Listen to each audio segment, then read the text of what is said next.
drilled him. He ran straight across that field and crashed really hard on the far side of the field. You can see him there. I was just looking at him through my binoculars for about 20 minutes, and I figured I would just wait about 30 minutes and then go over there and recover him. So while I was waiting, I was just saying a prayer and thanking God for such a beautiful morning and just enjoying all this incredible scenery.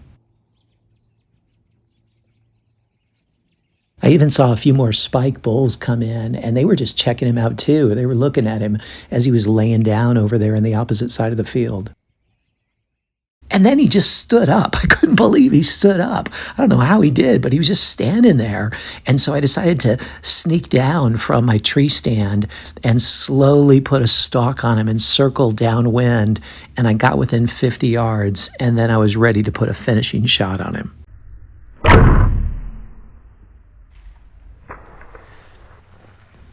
Got him with that second shot too. Okay, that was really exciting. It's a beautiful morning. I mean, the leaves are perfect. There's a fresh snow in the ground.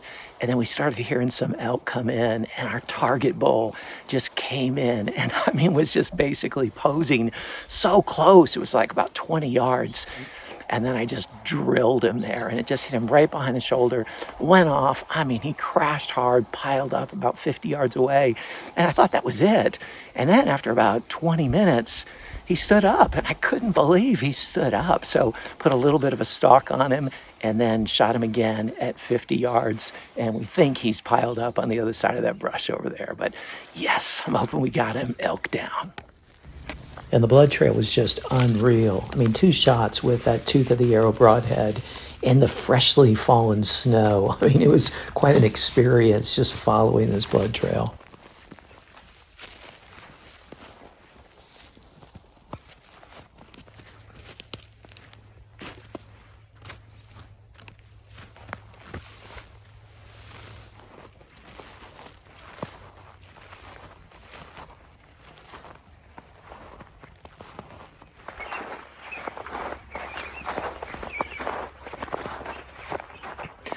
Oh yeah, there it is.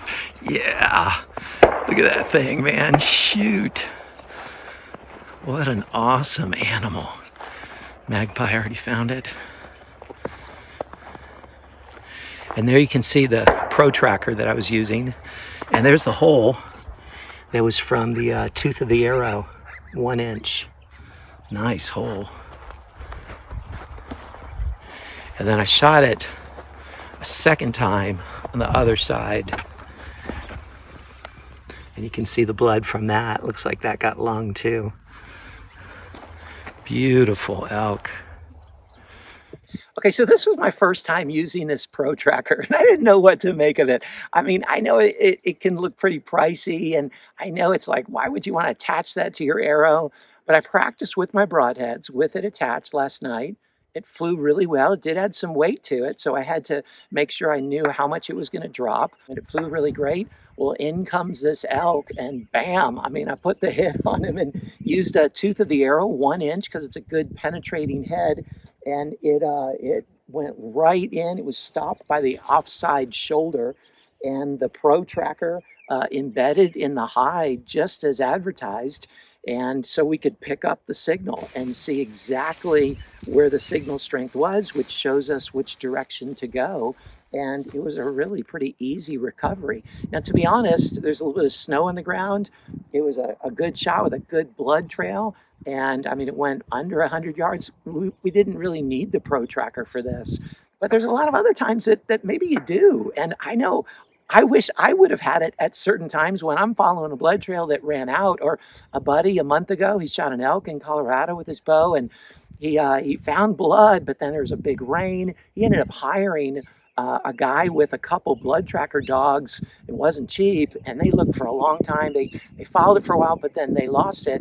In those instances, something like this could really make all the difference. So again, in this case, it wasn't necessary, but it was a really good test run to pick up that signal and know exactly where it is. And so, hey, in this first test that I did of it, it worked like a charm and just as advertised. Pretty cool.